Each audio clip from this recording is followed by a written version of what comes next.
창세기 16장에 왔습니다. 우리는 그동안에 지난 1월 31일에 종강을 하고 2월은 한 달 동안 휴강을 하는 중에 2월 중에 사은회가 있었죠. 사은회가 있었고 그 다음 우리 신학교 졸업식이 있었고 그 다음 지난주 화요일에 우리 개강하면서 개강 기념 집회가 있었습니다. 그래서 이번 주부터 이제 오늘부터는 정식으로 강의가 시작이 되겠습니다. 지난 1월 31일에 우리는 창세기 15장까지를 마치고 한 달 이상 지나서 이제 오늘 창세기 16장에 들어가는데 오늘 잘하면 창세기 16장이 마쳐지게 되겠습니다. 창세기 16장에서 중요한 제목은 두 여자입니다.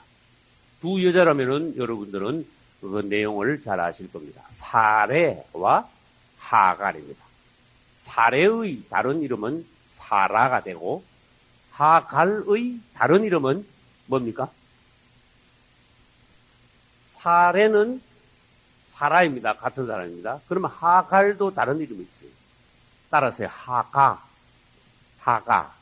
하갈하고 하가하고 같은 이름입니다. 신약에서 하가라는 이름이 나옵니다. 이제 이 두 여인에 대하여서 오늘 봄으로써 하나님 앞에서 이 두 여인이 어떠한 깊은 영적인 의미와 교훈을 가지고 있으며 또 두 여인을 떠나서 여자라는 의미가 성경에서 어떠한 의미가 있고 또 우리가 하나님 앞에서 여자의 입장에서 우리의 모든 하나님께서 원하시는 또 주님과 우리 사이의 어떤 비밀의 관계 이런 것도 오늘 2시간에 걸쳐서 다 보기로 하겠습니다. 이제 창세기 16장은 시대적 배경을 알아야 됩니다. 아브라함이 갈대아 우르에 있을 때 부름을 받아 1차 부름을 받아서 움직였는데 하나님의 뜻은 아브라함이 움직여서 가나안 땅으로 가기를 원하셨어요. 근데 움직였는데 아브라함은 움직이기는 움직였는데 바로 가나안 땅으로 오지 않고 어디로 갔어요? 중간 지점 오다가 중간 지점에서 머물렀어요. 하란이라는 땅에 머물렀어요. 우리가 하나님께서 부르실 때 사람의 모양을 거기서 보여줬어요. 사람들은 하나님께 순종할 때 아주 시원하게 즉각적으로 온전하게 순종하는 사람이 잘 없다는 뜻이야. 가기는 갔는데 가다가 말았어. 반 순종했어. 그래서 갈대우르에서 떠난 것이 늦었으니까 그때 한 사람이 죽었고 하란에 와서 또 머뭇거리니까 거기서 또 한 사람이 죽었고 아브라함 가족 중에 형제와 아버지 두 사람이 하나님의 명령을 지연시킴에 따라서 두 사람이 죽는 결과가 나타났어요. 그리고 난 뒤에 결국은 하나님의 명령 말씀대로 아브라함은 가나안 땅에 들어왔습니다. 이제 가나안 땅에 들어오면서 하나님께서 약속하신 것이 있어요. 네 이름이 창대하게 될 것이다. 너는 복의 근원이다. 너로 인하여 모든 민족이 복을 받을 것이다. 그 다음에 그 뒤에 계속적인 약속을 또 하셨습니다. 이 높은 곳에 가서 동서남북을 다 쳐다봐. 이거 전부 다 너와 내 자손에게 주리라. 할렐루야. 네 몸에서 날 씨가 하늘의 별 같고 바다 모래 같을 것이다. 이건 엄청난 축복이에요. 땅을 동서남북 다 준다 그러시고 아브라함이 75세에 부름받은 아브라함이 네 씨가 네 후손이 하늘의 별 같다면 얼마나 어떤 축복인가 한번 생각해요. 너로 인하여서 모든 민족이 복을 받을 것이다. 그것은 바로 아브라함의 후손 중에 나실 누구? 예수 그리스도를 통하여 정말로 모든 민족이 복을 받게 되었어요. 아브라함은 하나님의 약속하신 대로 결과적으로 봐서 오늘날 보니까 하나님의 약속은 다 이루어졌어요. 그 이름을 창대하게 하래. 아브라함 이름이 얼마나 창대한가 여러분은 아십니다. 그 후손들이 얼마나 오늘날 많이 퍼졌나. 육신적으로 말하면 이스라엘 민족은 전부 다 유대인들은 전부 다 아브라함의 후손이에요. 영적으로 말하면은 오늘날 전 세계에 있는 수억의 그리스도인들은 다 아브라함의 후손이에요. 맞죠? 그래서 아브라함의 후손은 신약과 구약에 이렇게 많다는 거예요. 역시 하나님은 축복하셨어. 그러나 축복을 받기까지의 그 과정이 다사다난했으며 또 인간적인 많은 요소로 인하여서 하나님은 하자가 없지만은 사람들은 그 중간중간에 많은 어떤 문제점을 일으키고 하나님을 실망시키고 그 다음에 하나님의 계획대로 움직이지 않으므로 뭔가 다른 길로 나가는 다른 작품이 나오는 뭔가 실수를 하는 오점을 남기는 부끄러운 짓을 하는 그래서 왔다 갔다 하다가 결국은 하나님이 목표하시는 데까지 도달하는 모습을 성경에서 보여주고 계십니다. 우리도 그렇다. 성경을 읽을 때 하나님의 계획을 보시고 성경을 통해서 우리 예수님이 어떤 분인가 아셔야 되고 그 다음에 내 모습하고 성경에 있는 그 사건들하고 인물들하고 비유할 수 있어요. 각자 성경을 읽지만은 모든 사람이 환경을 다름에 따라서 그 각자의 환경을 하나님께서는 성경 말씀을 통해서 그때그때 교훈을 주시고 감동을 주시고 은혜를 주시고 할렐루야. 아브라함은 가나안 땅에 오자마자 실수를 많이 범했어요. 우리는 그동안 쭉 봐왔습니다. 12장부터는 본격적으로 아브라함입니다. 근데 아브라함이 부름받을 때 75세예요. 하나님이 약속을 하셨어요. 아브라함이 물질적으로는 어려움이 없는데 제일 문제가 뭐냐? 자식이 없는 거예요. 옛날이나 지금이나 그죠? 사람에게는 본능, 하나님 본능을 주셨어. 내 혼자 살다가 죽는 그런 게 아니고 종족을 번식하고자 하는 어떤 본능이야. 욕구야. 그래서 아브라함도 나이가 들어가니까 후손이 없는 데 대해서 굉장히 마음이 조마조마했어요. 근데 하나님은 약속을 하셨어요. 아까 뭐라 그랬죠? 네 후손이 하늘의 별 같으라. 약속을 분명히 듣긴 들었는데 우리 하나님이 그런 분이라는 걸 아셔야 돼요. 약속을 하고 그 다음날 바로 이루어지면 얼마나 좋겠어. 근데 약속이 이루어지는 데까지 길면 길수록 뭐가 필요해? 우리에게는 인내가 필요한 거야. 1년 돼도 안 되면은 인내가 너무 없는 사람은 1년도 못 참고 2년 돼도 안 되면은 인내가 조금 있는 사람은 2년 만에 넘어지고 10년 가도 안 주실 때 안 넘어지면 인내가 제법 괜찮은 거고 아브라함의 인내는 제법 대단했어요. 75세면 얼마나 다급하겠어. 그런데 하나님은 한편은 인내를 보시면서 한편은 하나님의 의도는 뭐냐? 네가 나갔다고 하지 마라. 절대로 너는 불가능한데 하나님께서 그분의 능력으로 그분의 약속을 따라 그분의 기적으로 주님께서 주신 아들을 나는 네가 낳게 하겠다. 할렐루야. 모세가 40세 때 내가 이 민족을 구하겠습니다 하고 나올 때 네가 그때 진짜 구했다면 네가 구했다 할까? 그래서 내가 하겠다고 할 때 하나님은 넌 하지 마. 네가 못하겠다고 할 때 그러면 해. 이렇게 됩니다. 하나님을 아셔야 돼. 여러분들이 뭔가 내가 하겠다 이러면 틀린 거야. 주님께서 하신다면 내 안에서 하신다면 뭐든지 이룰 수 있습니다. 내가 주님보다 앞장서지도 않을 것이며 주님보다 내가 뒤처지도 않겠습니다. 그래서 훌륭한 종일수록 뭐냐? 주님과 보조하지 않아요. 처지지도 않고 앞서지도 않고 그래서 주님이 시키지도 않은 것을 하면 그거는 무슨 죄인가 아세요? 네? 시키지도 않은 거 하는 거고 시건방진죄야. 그 다음에 시켰는데도 안 하는 것도 있어. 맞죠? 그 불순종의 죄야. 그래서 사람들은요 둘 중에 하나 죄를 많이 저질러. 우리 기독교인들이 많은 사람들이 보면요 주님이 안 시킨 걸 해. 그래서 핑계는 좋아. 성령의 감동이. 핑계는 좋아. 그 나중에 보면 그게 아니야. 그래서 우리는 하나님께 3번 묻는 습관을 가져요.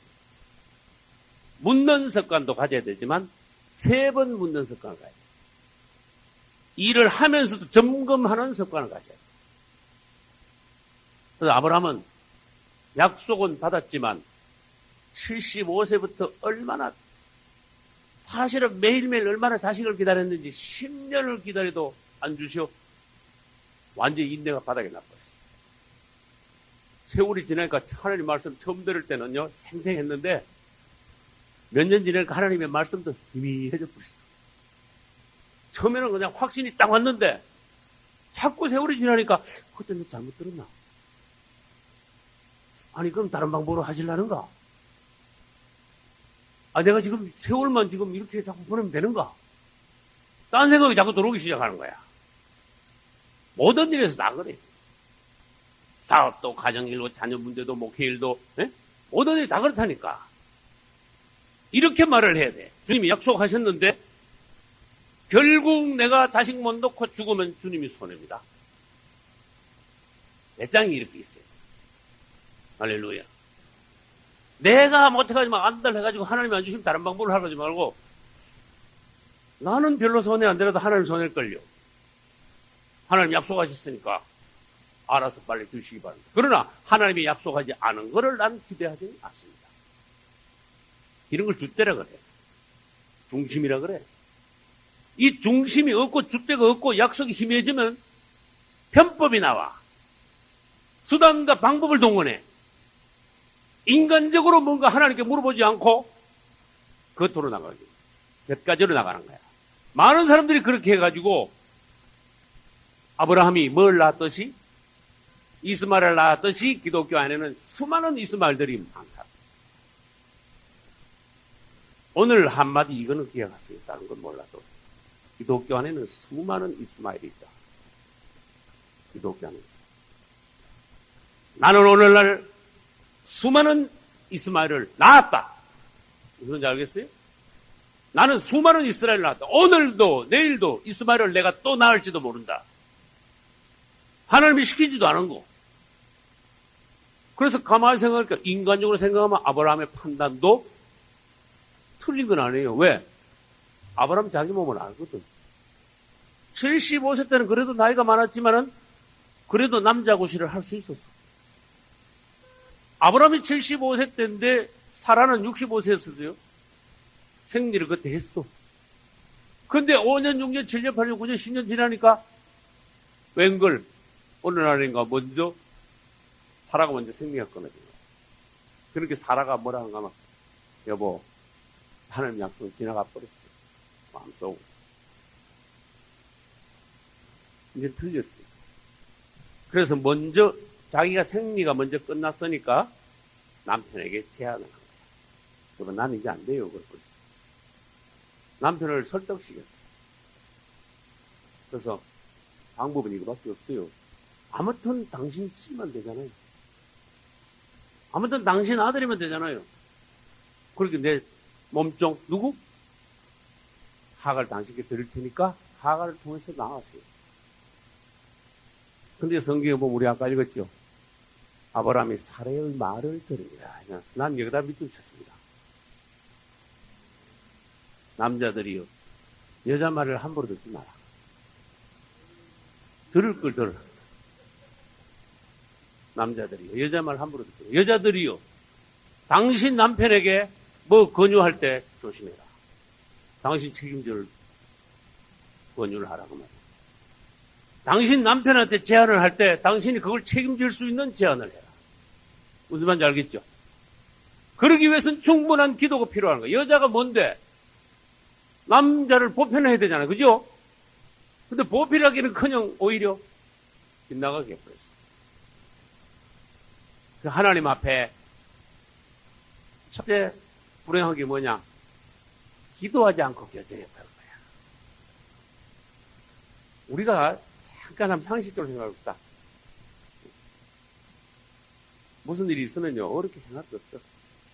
지금 하나님 뭐라 하실까? 이래보는 거야. 나 우리 사모님하고 생활하다가 무슨 문제가 있잖아요. 간단해. 여보, 그럼 하나님 뭐라 하실까? 기도하기도 전에 이건 상식적인 문제가 대부분 먼저야. 더 복잡하고 더 어려우면 깊이 기도하고 많이 기도하고 여러 번 기도해야 되지만은 간단한 거 있어. 하나님 뭐라 하실까? 사라가 그 제안을 했을 때 하나님께 물어보면 하나님 뭐라고 하실까? 대답도 안 하실 거다. 어이가 없어. 하나님 대답도 안 하실 거다. 그래서 사람들이요, 뭔가 하나님의 약속을 받아서 믿음을 갖고 나가다가 자기의 어떤 믿음의 그릇의 그 한계, 인내의 한계, 여기 오면은 누구나 인간적인 방법을 동원한다는 거야. 예를 들어 볼까요? 목회를 하다가 잘 안 되면은 하나님 앞에 죽을 생각 안 하고 엎드려서 금식을 하든지, 엎드려서 기도하다 죽든지, 능력을 받든지, 결판을 낼 작정을 안 하고, 목회가 안 되면 편법을 쓰려고 그래요. 다른 목회자들. 이건 신학교이면 내가 목회 얘기를 예를 드는 거예요. 나는 목회를 20몇 년 하면서요, 진짜 대한민국에서 대표적인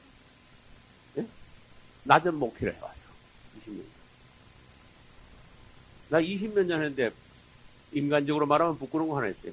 30명이 넘어가 본 적이 없어, 교회. 그건 내가 혼자 생각해보면, 주님, 1년에 한 명씩만 해도 지금 몇 명이 돼야 됩니까? 나를 어떻게 하라 그러십니까? 난 이제 주님하고 단판하는 거예요. 나는 주님 앞에 진실하고 성실하기를 원합니다. 주님이 나를 필요하셔서 부르셨다면 주님도 생각이 있었으시고, 나를 한 번을 쓰든 여러 번 쓰든 여기서 쓰든 저기서 쓰시든 이렇게 쓰시든 저렇게 쓰시든 주님이 쓰신다면은 또 어떻게 쓰시든 언제 쓰시든 그건 주님께 영광입니다. 나는 하자 없습니다. 불평 없습니다. 불만 없습니다. 그분들 생각이 계시는 거예요. 그래서 우리가 목회를 하면서 게으르고 하나님 보시기에 틀린 목회를 하고 중심이 틀린 목회를 한다면은 주님 앞에 종들이 징계를 받아야 되지만은 중심이 하나님께 분명히 있다면은 목회가 현재 눈으로 보기에 성공하느냐 못하느냐 여기에 연연해서는 안 된다는 거예요. 네 목회 눈으로 보이는 숫자 이런 거 말고 네 자신이 하나님 앞에 섰냐 안 섰냐, 네가 하나님 앞에 인정받는 종이냐 아니냐, 이걸 보라는 거예요. 그러면은 내가 하나님 앞에 준비된 종이요 인정받는 종이라면 코브로 내죽기 전에 쓰실 거예요. 그래서 이제 내가 성실하게 준비된 종이라면 하나님 앞에 그런 말을 할 수 있어요. 주님, 나 안 쓰시면 주님만 손해요. 왜? 내가 이렇게 준비됐는데 안 쓰시면 주님만 손해고 마귀만 좋다 그럽니다. 그럼 그만큼 배짱이 세요. 그게 무슨 말인데? 인간적인 방법을 동의한다는 거야, 또. 기다릴 수 있는 거야. 사람의 중심이 잡히고 흔들리지 않는 거예요. 이스마엘을 낳지 않는 거예요. 나는 목회가 숫자가 많지 않다고 해서 여러 목사님들 총회가 가가지고 노회가 가가지고 창피한 적은 없습니다. 내 혼자 1대1로 하나님 앞에 갔을 때 나는 주님, 지금까지 저에게 20몇 년을 목회시켰는데 숫자가 적은 데 대해서 주님 앞에 죄송합니다. 나 그건 주님 앞에 1대1로 갔을 때는 말이에요. 그러나 나는 외부적으로 딴 사람만 만나가지고 나 숫자 적다고 창피한 거 아니에요. 그 다음 숫자가 많다고 자랑할 것도 아니야. 그걸 아셔야 돼요. 다시 원점으로 돌아갑니다. 아브라함의 인내가 끝나버렸어. 그래가지고 뭘 동원했어요? 인간적인 수단과 방법을 동원하여 하나님께서 보시기에 얼토당토 안 한 그런 방법으로 자식을 낳았어. 그리고 흘린 여자의 제안을 남자가 받아들였어요. 그래서 남자들도 중심이 서야 돼요. 여자들이 기도하고 하나님 보시기에 참 지혜로운, 참 건설적인 아름다운 제안을 했을 때는 부인을 칭찬하고 그 제안을 받아들였는데 엉뚱한 제안을 했을 때 부인을 혼낼 수 있어야 돼요. 여보, 당신 내 아내로서 똑바로 하셔야 돼요. 당신 때문에 내가 저렇게 하지 마시오. 할렐루야. 당신 말에 책임을 지시오. 하나님께서 어떻게 오필 잘못하면은 당신도 하나님 앞에 혼나고 당신 남편 목회도 베리는 거예요. 무슨 말인지 알겠죠? 그래서 하나님 앞에 책임을 져. 근데 우리 믿음이요. 그냥 그랬어. 아브라함이 사례의 말을 들으니라. 그래 하갈을 첩으로 취하여서 하갈이 결국 잉태를 했습니다. 잉태하니까 이 상황이 생각지도 못한 상황이 벌어졌어요. 무슨 상황입니까? 생각지도 못한 상황이 일어났어요. 잉태하고 나니까 어떻게 됐다? 하갈이 몸통이 고분고분하던 게 갑자기 잉태하니까 이거 완전히 태도가 확 달라져 버려. 내가 어느 영화 봤는데요. 이 영화 왜 바이블인가 그 영화 봤는데 영화에 하갈이 애길 배들이 요 배가 볼록하게 나오니까요. 뒤로 제끼더라고. 나 이거 뵀는데. 뭐 시키면 안 들어. 나 이거 배가 부른데 이거 못하는데. 당신은 낳지도 못하는 애기 내가, 아이고. 막 더 내미는 거야. 뒤로 막 제끼가지고, 아이고, 이러면서. 당신 애기도 못 낳잖아. 이거 완전히 주인 알기를 완전히 우습게 하는 거야. 세상 말로 하면 완전히 하갈이 핵가닥 바꿔버렸어. 이건 정말 잘못한 거야. 이건 무슨 말이냐 봐요. 하갈은 절대로 몸종이지, 부리먹을 여자지, 데리고 잘 여자가 아니라는 거야. 몸종으로 잘 부리러이 막, 아주 효과적으로 부리먹어야지 처벌 삼아서는 안 된다는 뜻이야. 하갈은 어디서 데려왔어요? 애굽에서 돈 주고 사온 여자야. 애굽, 세상. 애굽에서 가져왔다 그러면 세상에서 온 것이다. 세상에서 온 것을 잘 써먹고 이용하는 거는 좋아. 하나님이 이래. 근데 그걸 좋아가지고 품어뿌리면 그때부터 일 벌어지는 거야. 세상에서 온 것은 많은 항목이 있습니다. 심지어 수많은 항목이 있습니다. 돈부터 시작해가지고 명예부터 시작해가지고 야망도 있고 물질도 있고 아주 세상에는 많은 것들이 항목들이 있습니다. 그러나 이 세상의 어떤 항목들을 가지고 하나님 일이 유용하게 잘 여러분들이 유용하게 써먹어 주셔야 돼요. 관리를 잘할 수 있어야 돼요. 근데 그거를 사랑의 대상으로 품어버리면 그때부터 일 나는 거야. 탈이 분명히 거기서 탈이 나게 돼 있는 거야. 완전히 이게 지가 주인 노릇 하려고 그래, 인정은. 세상 거를 가져와가지고, 부려먹지 않고, 여기다가 지위를 줬네? 이 몸종에서 첩으로 이거 상승 올라간 겁니다. 부려먹다가, 이거 내가 데리고 같은 이불 쓰 내가 품어줬으니까, 이거 아주, 기고만장하게 만들어준 거야. 거기다가 잉태까지 했으니까. 그래서, 우리가 세상 것을 잘못 관리하면 그것이 오히려 우리 가정이나 내 안이나 교회에 들어와가지고 지가 주인 노릇 하려는 거야. 이거 완전히 주객이 바뀌게 됩니다. 그러니까 여러분 그 심정 아셔야 돼요. 그 당시에 사라가 얼마나 속이 상했겠냐. 못 보겠어. 하갈이 하는 꼬라지를 전혀 이거 못 보겠어. 하도 속이 상해가지고 남편한테 이야기했더니 여보, 당신이 태어난 거고 당신 몸종 아니야. 당신 몸종도 갖고 당신 마음대로 못하고 당신이 소견대로 알아서 하시오. 그러니까 남편이 그러니까 힘을 얻었어. 그래 그때부터 얘기해라 그러면 조금 늦으면 막 소리를 지르고 핍박을 하고 막 심지어 말하자면 막 두드려 패고 그랬나 봐. 갑자기 막 하갈이 뒤로 제끼다가 배내고 막 제끼다가 갑자기 막 소리 지르고 아이고 놀래가지고 점점 더 핍박을 하네. 아이고 도저히 안 되겠다 싶어. 이번에는 하갈이 도망가 버렸잖아. 문제가 일어났죠? 몸쪽으로 잘 부려먹었으면 얼마나 좋았어. 그죠? 여성 문제가 일어나는 거야, 지금. 이스마엘이 난 것도 문제예요. 이스마엘이 결국은 이삭을 핍박했잖아요. 젖대는 날, 잔치에 하는데. 그래서 결국은 하갈하고 이스마엘하고는 둘 다 어떻게 됐어요? 둘 다 쫓겨났잖아.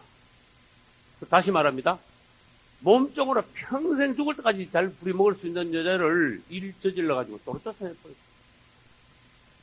세상에서 가져온 것 가지고 하나님의 잘 써먹을 수 있는 걸 가지고 잘못 관리를 하면 오히려 우리가 큰 손실을 보고 놓치게 된다. 모든 부분에 있어서 하나님이 우리에게 가르쳐 주시는 깊은 교훈은 뭔가? 그냥 이야기로만 보지 말고 우리에게는 하갈은 없는가? 우리는 이스마엘을 낳지 않았는가? 나는 얼마나 기도하고 모든 것을 결정하는가? 사람은요, 영이 강하지 못하면 혼이 강해. 자아가. 그러면 자아가 약간 영보다 혼이 약간만 강하면 자기 혼으로 결정해. 이 말을 알아들을 수 있으면 여러분 훌륭한 거예요. 영이 강하면 성령의 감동을 따라 뭔가 결정하는데 혼이 강하면 내 자신이 강하면 자신의 기호에 따라 내가 뭔가 염두에 이렇게 했으면 좋겠다. 나는 이게 좋다.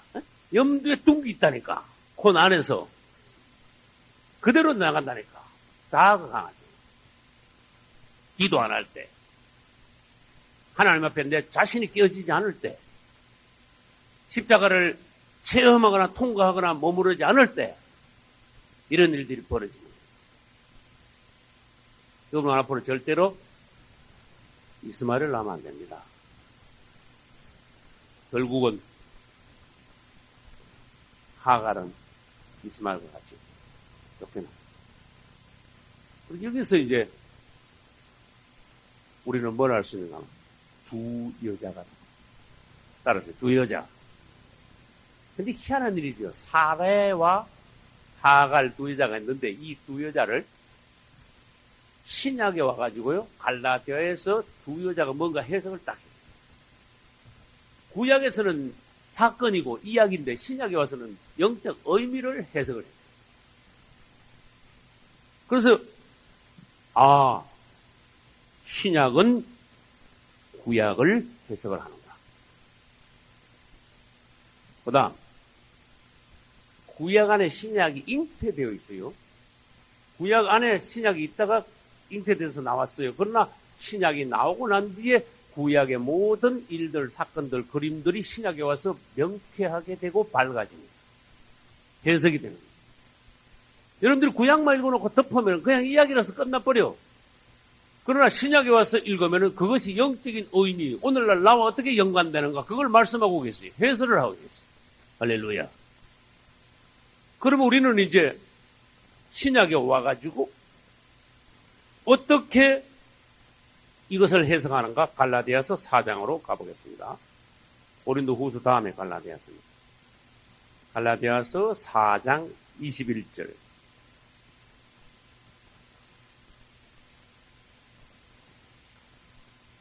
내게 말하라. 갈라디아서 4장 21절. 율법 아래에 있고자 하는 자들아, 율법을 듣지 못하였느냐? 기록된 바 아브라함에게 두 아들이 있으니 하나는 누구에게서 났어요? 계집 종에게서 났고 거기다가 하갈 이렇게 쓰시란 말이에요. 또 하나는 누구 어떤 여자에게서? 자유하는 여자에게서 났다. 그 밑줄 치고 자유하는 여자 밑에다 뭐라고 써야 돼요? 사라 또는 사례 그렇게 써야 돼요. 났다 하였으나 계집 종에게서는 뭐 따라 났다? 육체를 따라 났고 육체의 힘으로 놓은 거야. 내 방식대로 한 거야. 그 다음 자유하는 여자 사라에게서는 약속으로 말미암아 낳았다. 그러면 육체를 따라 낳고 그 밑에다가 낳고 해놓고는 이스마엘이라 써야 되고 맞죠? 자유하는 여자에게서는 약속으로 말미암느니라. 약속으로 말미암느니라. 밑에 뭐 누구를 써야 돼요? 이삭을 써야 돼요. 그래놓고 24절에 와서는 결정적인 말씀을 하십니다. 이것은 비유다 그랬어요. 여기서 성경이 놀라운 거예요. 그 두 여자는 비유구나. 이야기가 단순한 이야기가 아니고 신약에 와서 비유다. 이 여자들은 두 언약이라. 이게 놀랍죠? 여러분 성경을 이렇게 연구할 수 있어요. 이 두 여자로 단순한 이야기에서 끝나는 것이 아니고 두 언약이구나. 두 언약 밑줄 쳐봐요. 두 언약이 뭔데요? 그럼 물으면 여러분 답을 할 수 있어야 돼요. 뭡니까? 두 언약이 뭡니까? 그렇죠. 우리 자매님 잘 아시죠? 그 밑에다가 구약, 신약이라고 쓰시오. 그래서 신구약, 두 언약. 그래서 이 두 여자는 두 언약을 예표하는구나. 그러니까 누가 누굴 예표하고 누가 뭘 예표해야 돼요? 그거 뭐 상식적으로 생각해야 돼요. 그렇죠. 하갈은 구약을 예표해줘야 돼. 사라는 신약을 예표해줘요. 그 말씀을 지금 하고 계시는 거예요. 하나는 신의 산으로부터 종을 낳은 자니 곧 하가라. 여기 왜 신의 산이 나왔는가? 여러분들이 이것을 이제 다음 절에 가서 아셔야 됩니다. 이 하가는 아라비아에 있는 신의 산으로, 하가를 신의 산이래. 왜 하가를 왜 신의 산이거든요? 신의 산에서 뭐가 나왔는데? 율법이 신의 산에서 나왔기 때문에 신의 산에 비유를 했다고 말이에요. 그래서 24절 첫째 이것은 비유라 그랬잖아요. 비유는 예표와 연관이 있습니다. 이 하갈은 아라비아에 있는 신의 산으로, 하갈은 바로 아라비아에 있는 신의 산이다. 지금 있는 예루살렘과 같은 데니 같은 데다 말은 완전 이꼴은 아니에요. 언약이 나온 것. 거기서 언약이 나온 것처럼 예루살렘에서도 언약이 나왔지 않느냐. 이처럼 예루살렘에서 언약이 나온 것처럼 신의 산에서도 하나님이 언약을 하신 곳이다. 저가 그 자녀들로 더불어 종노릇하고 이 하갈은 그 자녀, 그 밑에 대대로 내려간 그 모든 그 자녀들이 하나님께서 보시기에 종의 자식들이다. 종노릇하는 자식들이다. 이렇게 비유를 하셨어요. 이것은 사라의 비유입니다. 예루살렘은 위에 있는 예루살렘은 밑줄 치고 사라는 이렇게 또 말을 바꿀 수 있어요. 맞죠? 그러면 예루살렘은 하지 말고 다른 말로 뭐라 그래요? 사라는 이렇게 바꿀 수 있어요. 사라는 무슨 자니? 자유자니 말이 되지요. 또 사라는 곧 우리 뭐다? 어머니다. 사라가 우리의 어머니고 또 다른 말 하면 뭐가 우리의 어머니예요? 예루살렘이 우리의 어머니다 그 말이에요. 할렐루야. 그래서 사라는 곧 우리 어머니고 예루살렘은 곧 우리 어머니고 우리는 거기서부터 났다. 우리는 신의 산으로부터 나지 않았다. 우리는 예루살렘으로부터 났다. 할렐루야. 여기서 여러분들이 뭔가 보실 수 있어야 돼요. 우리는 율법 따라 난 자들이 아니다. 우리는 하나님의 언약과 하나님의 은혜를 따라 우리는 난 오늘날 그리스도인들이다. 나는 하갈에서 난 자식이 아니다. 난 사라에게서 난 자식이다. 나는 이스마엘과 같은 오늘날 그리스도인이 아니다. 나는 누구와 같은 그리스도인이다? 이삭과 같은 그리스도인이다. 이걸 여러분들이 이제 깨달아 주셔야 돼요. 깨닫고 여러분들이 성도들이 가르칠 수 있어요. 27절 기록된 바 잉태치 못한 자여 즐거워하라. 살아보고 했을 말씀이에요. 구르지 못한 자여 소리질러 외치라. 이는 홀로 사는 자의 자녀가 남편이 있는 자의 자녀보다 많으니 장차 사라의 후손 자손들이 많아질 것이다. 사라야, 너 처음에 잉태 못했다고 하갈이 너보다 먼저 아들 낳았다고 마음이 상했는데 한나의 심정같이 그렇게 애통했는데 너 크게 슬퍼하지 마라. 결국은 너의 자녀가 그의 자녀보다 더 많을 것이고 그 다음에 종노릇 할 것이다 하고 25절 끝에 봐요. 종노릇이라는 단어가 누가 누구에게 종노릇 한다는 뜻이 연결을 해보면 결국은 이스마엘의 후손은 이삭의 후손들의 종노릇 한다는 것이 결론이 여기서 자연적으로 나옵니다. 그럼 다른 말로 해볼까요? 율법은 은혜의 종노릇 하는 것 이런 뜻이에요. 그게 어거지가 아닌 것이 하갈은 누구의 종이었어요? 사라의 종이었잖아. 맞잖아요. 하갈의 위치는 첩이 아니라 철저히 종노릇 해야 된다는 뜻이야. 그래서 이거를 여러분들이 그때의 상황하고 오늘날 이 신약적인 의미, 영적인 의미를 이어서 여러분들이 살펴볼 때 이 두 비유에 관하여 알고 오늘날 우리 자신에 관하여 알고 신약과 구약의 차이점에 관하여 여러분들이 깨닫는 바가 있다면 오늘 여러분 깊은 것을 보고 할렐루야. 그리고 28절 봐. 형제들아 너희가 누구와 같은 자냐? 이삭과 같이 너희는 약속의 자녀다. 은혜를 따라 난 약속의 자녀다. 너희들은 이스마엘과 같은 자녀들이 아니야. 그런 뜻이에요. 그래서 오늘날 우리 신약, 이 갈라디아서 신약이죠. 신약의 그리스도인들은 이삭과 같은 아브라함의 자녀들, 사라에게서 난 예루살렘으로부터 우리들이 난, 예루살렘은 뭘 또 예표하죠? 언약과 언약, 신약을 예표하는 거예요. 그 다음 봐요. 29절. 그러나 그때는 또 언제일까? 아브라함 그 당시 육체를 따라 난 자, 밑줄 쳐요. 누구? 이스마엘. 성령을 따라 난 자, 누구? 이스마엘이 이삭을 뭐 했어요? 핍박한 것 같이. 언제 핍박했는데? 물어보면 뭐라고 해야 돼? 언제? 저 때 가지고 그 대연을 베풀었잖아. 이제 앞으로 나옵니다. 그때 핍박과 같이 이제도, 지금도 그러하다. 지금도 이 기독교의 상황은 어떠하냐? 성령 못 받은 사람이 성령 받은 사람을 핍박을 하는 것이죠.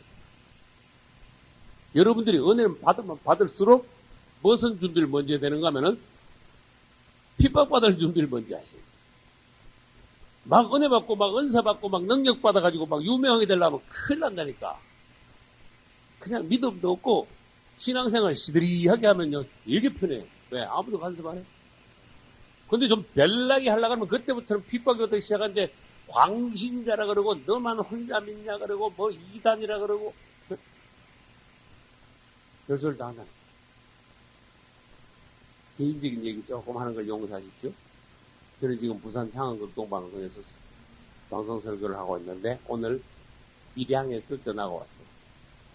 남자 전화.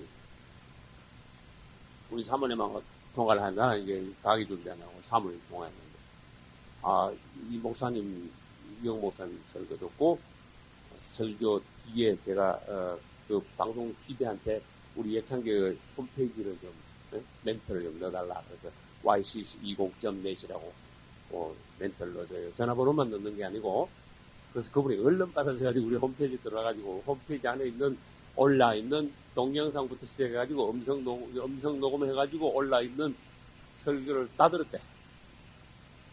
그래가지고 은혜를 받고는 전화를 했어요. 그래서 그런 분들이 가만히 내가 사모님을 통해서 이야기 듣는데 하나님이 이런 분들을 통해가지고 나한테 위로를 하시는구나.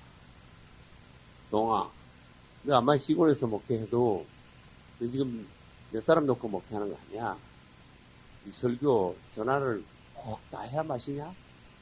수만 명이 듣고 있어. 수만 명.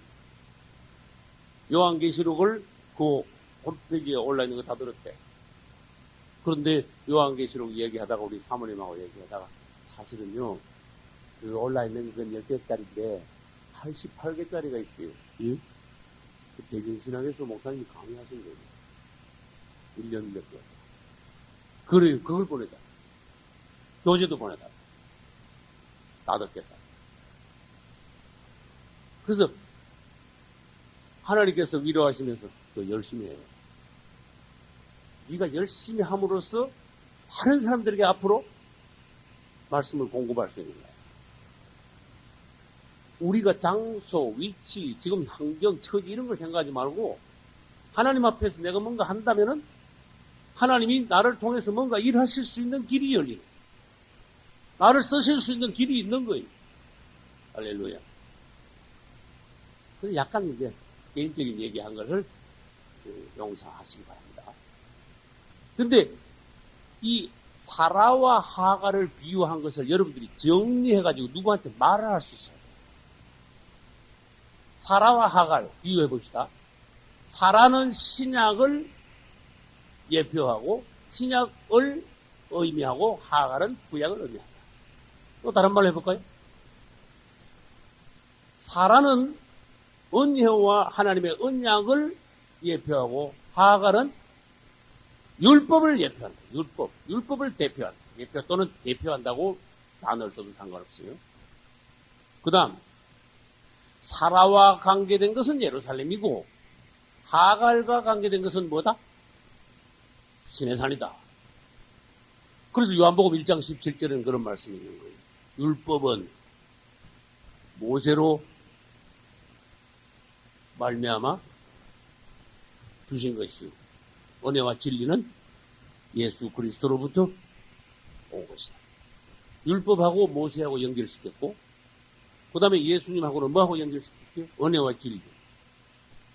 그래서 그거하고 지금 모세하고 예수님하고 비유한 것처럼 오늘날 갈라디아서 4장에는 뭐하고 비유시키는가 하면 사라하고 하갈을 그대로 비유했다. 그럼 여러분들은 그것도 생각해야 돼요. 율법은 아무래도 종인 거야. 율법은 주인 노릇 못하는 거야. 다시 말해서 종은 자식을 못 낳아. 종은 종이라 해야 돼. 종이면 첨대가지고 주인의 아들 놓으려고 그러면 안 돼. 이건 하나님의 경륜이야. 완전히 어긋난 거야. 이건 무슨 말이에요? 율법 가지고 구원 못 받아. 여기 결론 그것까지 가져야지 이야기가 이제 통하는 거야. 무슨 말인지 알겠죠? 세상에서 온 것이요. 율법이요. 종도로 사는 것이요. 이게 그 한계를 지켜줘야 돼. 그래서 하갈은 너무 올라왔다. 결국은 뭐예요?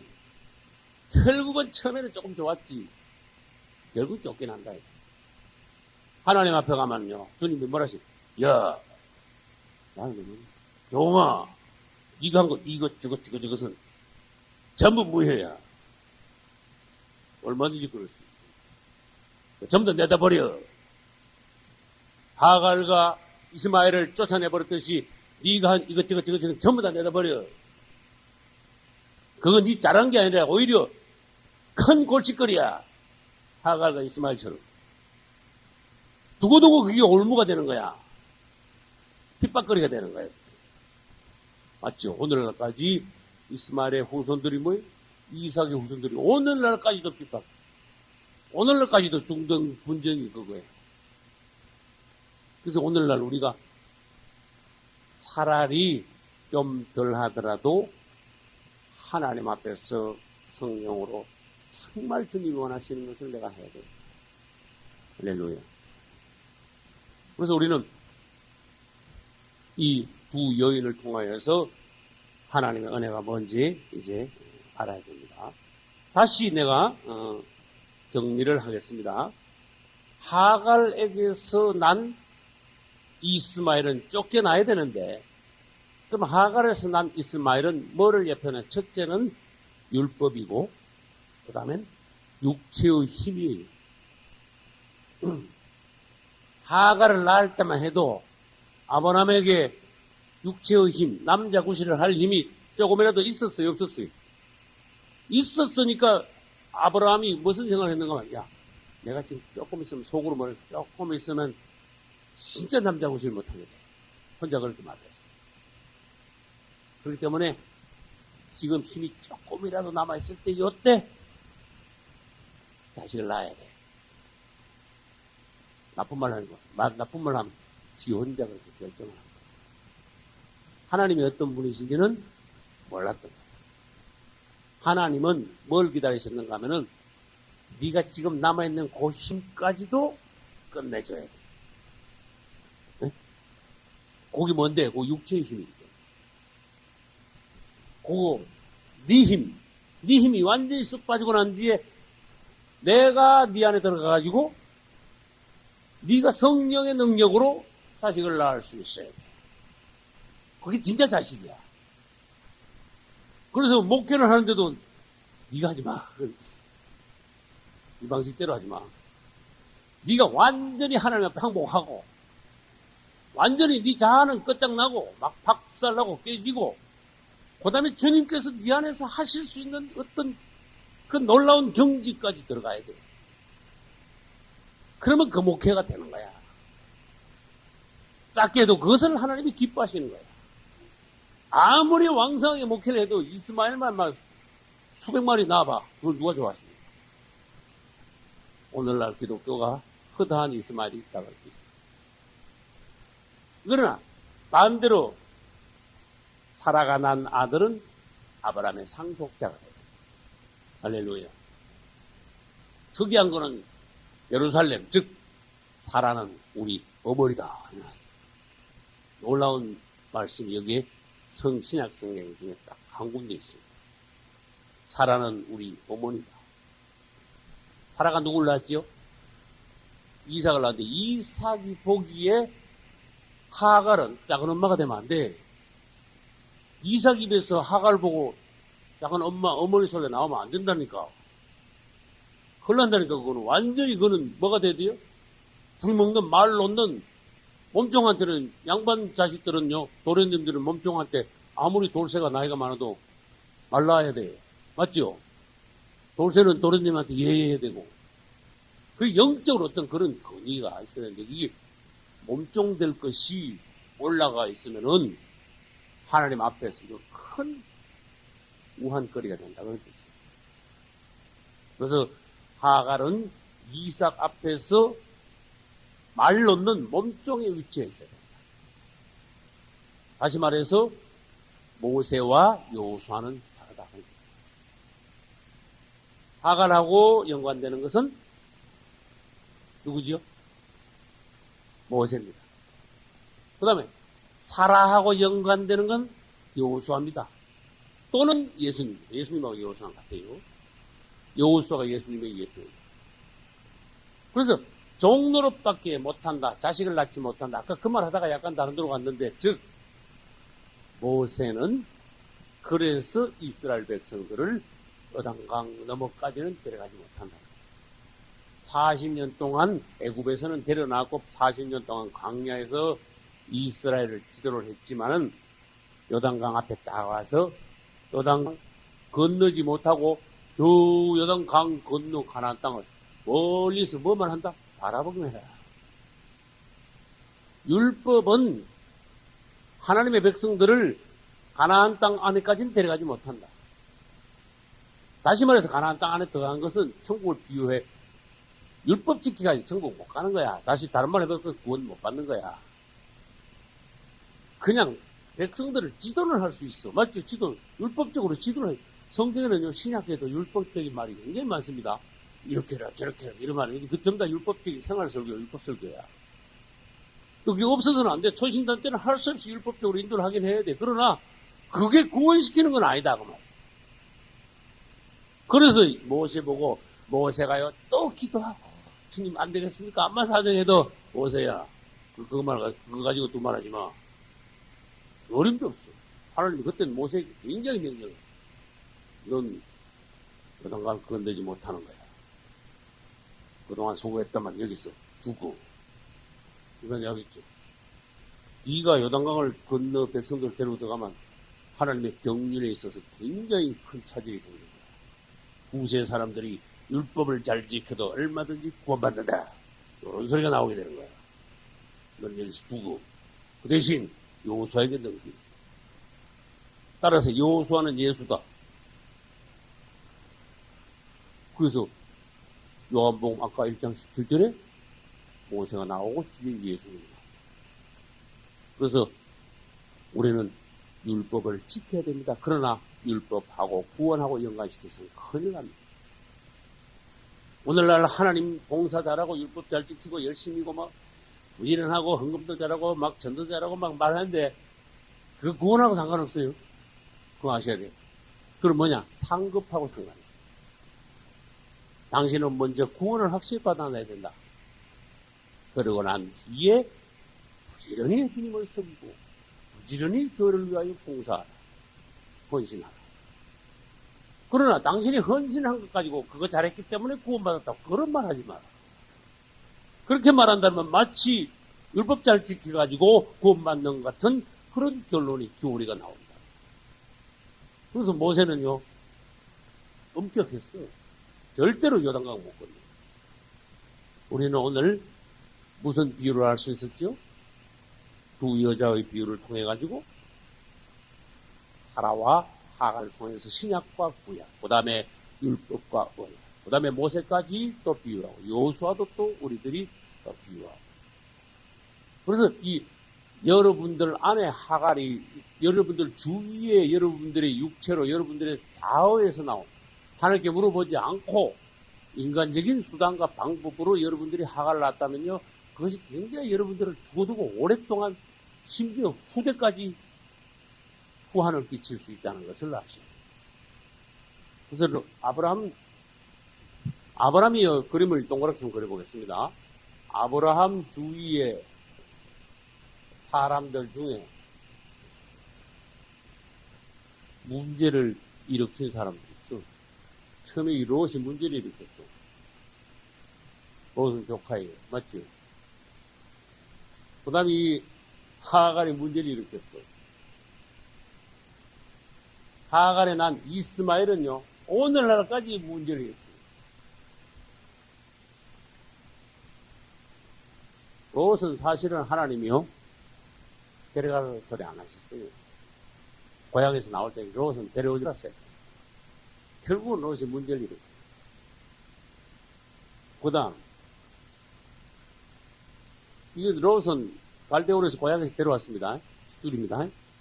하갈은 애굽에서 내려갔다가 올라올 때 사가져 올라온 거예요. 애굽에서 사가져 온 걸 나쁘다고 안 했습니다. 하나님. 그러나 첩으로 취했을 때 그때는 큰일이 벌어집니다. 그것을 우리에게 교훈을 하셨습니다. 그 다음, 그 뒤에 어떠한 후환이 남느냐? 이스마엘이라는 후환이 남는다. 그걸 보였습니다. 세대까지 그 후환은 남는다. 그래서 이스마엘을 육체로부터 나온 것에 비유한. 하갈은 어디서 사온 것이다? 애굽, 즉 세상에서 가져온 것을 말합니다. 하갈은 세상에서 가져온 것. 롯은 뭐예요?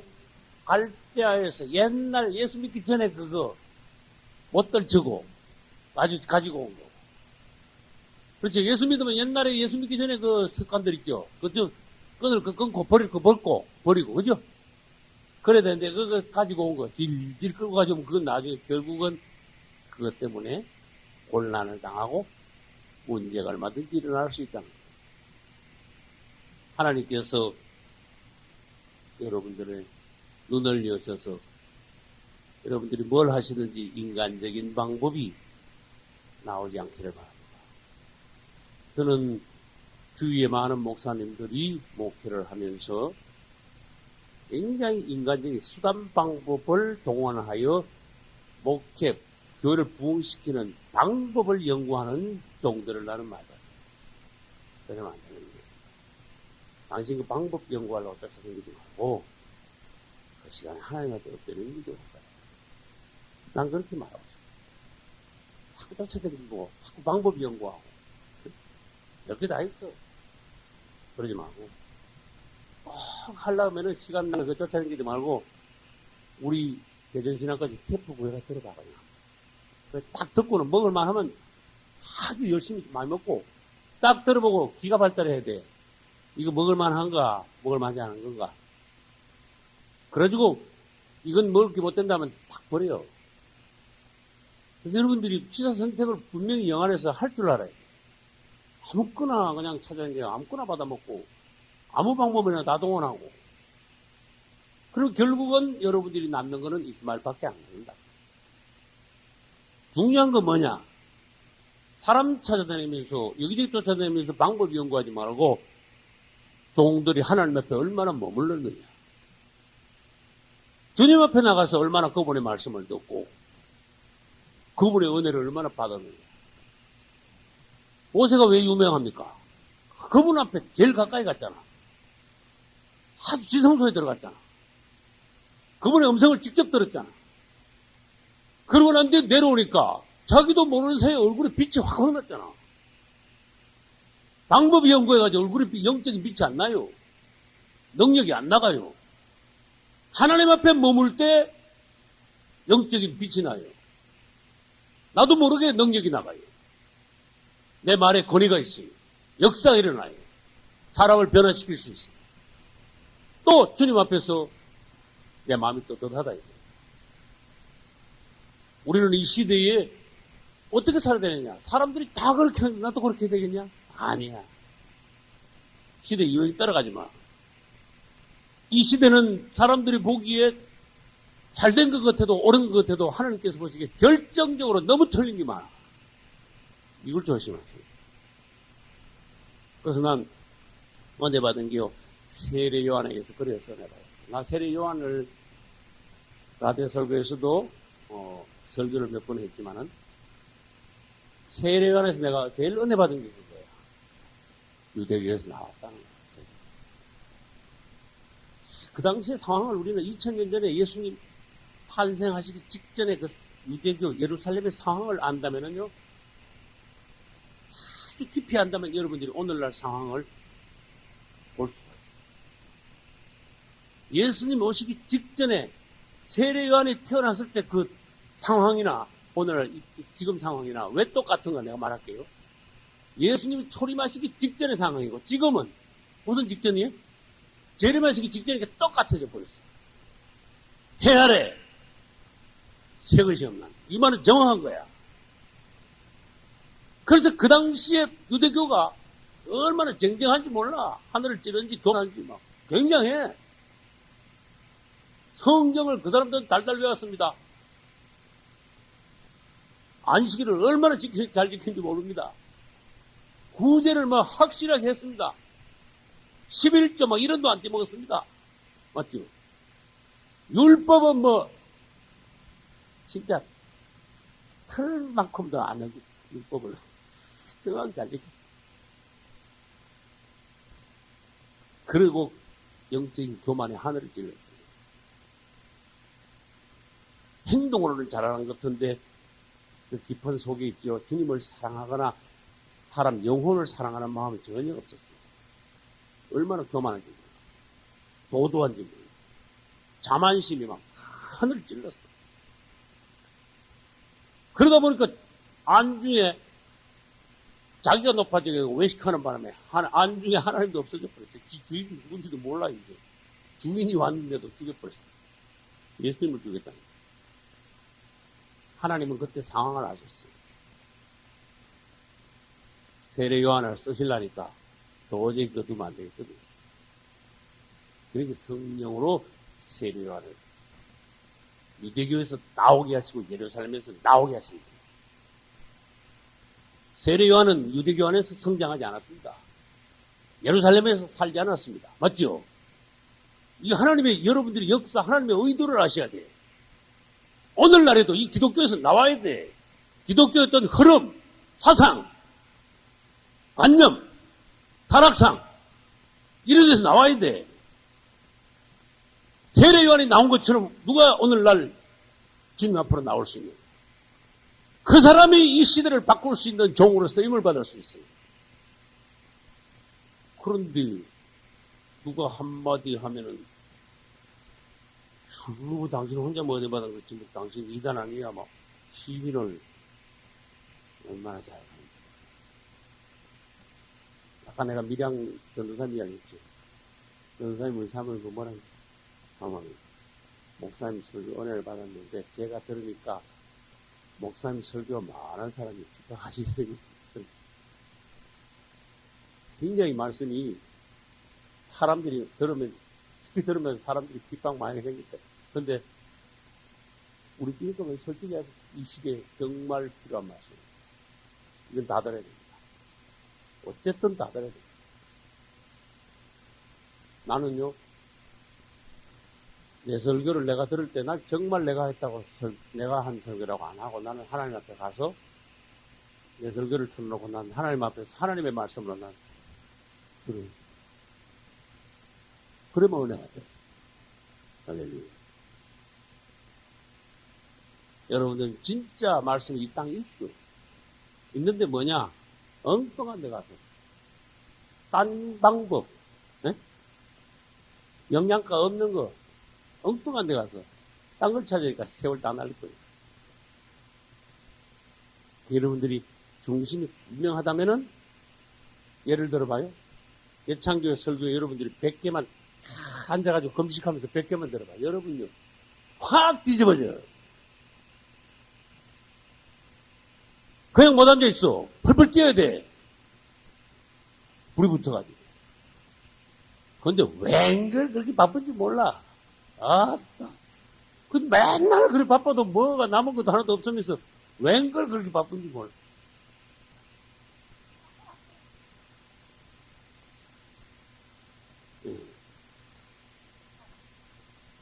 정말이에요. 내가 100개 듣고 여러분 확 뒤집기 전에만 와가지고 내가 공식적으로 말하면 내 따기를 때려요. 내가 그만큼 여러분한테 확신하십니다.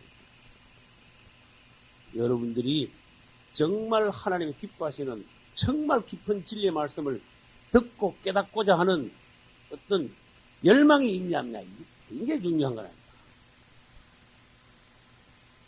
근데 이 바리새인들한테 예수님이 암만 그래도 바리새인들 귀에 들어갔어요, 안 들어갔어요? 안 들어갔지. 오늘날 암만 하나님이 기뻐하시는 종이 암만 부러지지도 목이 쉬어라고 부러지지도 안 듣는 사람 안 들어. 대부분 듣고 이단 아니야 이럴 뿐. 귀에 벌써 영혼이 하나님 앞에서 은혜 받은 영혼이 있고, 여기 나쁘게 한 말 해볼까? 저주받은 영혼. 이걸 아세요? 나는 어떤 영혼이 되어야 되느냐? 여러분들이 자신을, 여러분들이 하나님 앞에서 자신을 어떻게 준비하느냐에 따라서 여러분 운명이 결정됩니다. 말씀을 사모하시고, 그분의 깊은 뜻을 알고자 하는 열망이 있었습니다. 이 시대에 정말로 내가 하나님 앞에서 기뻐하시는 종이 되겠다. 내 자신을, 내 생명을 완전히 드리겠다. 이 시대에 그런 결단이, 서원이 필요하다니까. 서원. 따라서 서원하자. 생명을 완전히 드리고 서원을 하셔야 돼요. 그러면 여러분들이 획기적으로 바뀔 수 있는 거야. 그냥 옛날 진짜 2000년 전에 바리새인들 하는 식으로 하지 말고, 오늘날 그때 2000년 전 상황하고 똑같은 상황이 기독교에 만연한데 이 기독교의 흐름을 따라가지 말라니까. 2000년 전의 유대교나 오늘날 현재 기독교 상황이나 똑같다니까. 그래서 세례요한이 나온 것처럼 오늘 기독교에서 나와야 된다는 상황. 나는 이단이 아닙니다. 나는 예수님을 사랑합니다. 그럼 이단이 아니야. 여러분 알겠죠? 주 예수. 예수님을 사랑합니다. 그러나 하나님의 주신 말을 바로 강력하게 외치는 종들이 이 시대는 있어줘야 돼. 자꾸 그런 말만 계속 듣고 있지 말고 혹시 이런 소리도 한 번씩 들어야 돼. 정신이 핵 돌아오게. 그러면 그 중에 이제 진짜 하나님께서 낚아 올린 은혜 받은 영혼들이 있게 하시는 거예요. 여러분들이 올해 새 역사가 있으시. 예수 이름으로 축원합니다. 박수로 영광합니다. 할렐루야. 기도합시다. 주님 찬송합니다. 오늘날 부름받았으므로 이 시대의 조리를 따르는 종들이 아니라 하나님의 뜻을 아는, 주님께서 이 시대에 기쁘게 쓰시는 지성소에 있는 종들이 되게 하소서. 여호수아와 같은 종들이 되게 하소서. 사무엘과 같이 이제 하나님 앞에 시대를 바꿀 수 있는 종들이 되게 하여 주시옵소서. 이제 앞으로 창세기를 구절 볼 때마다 새비치는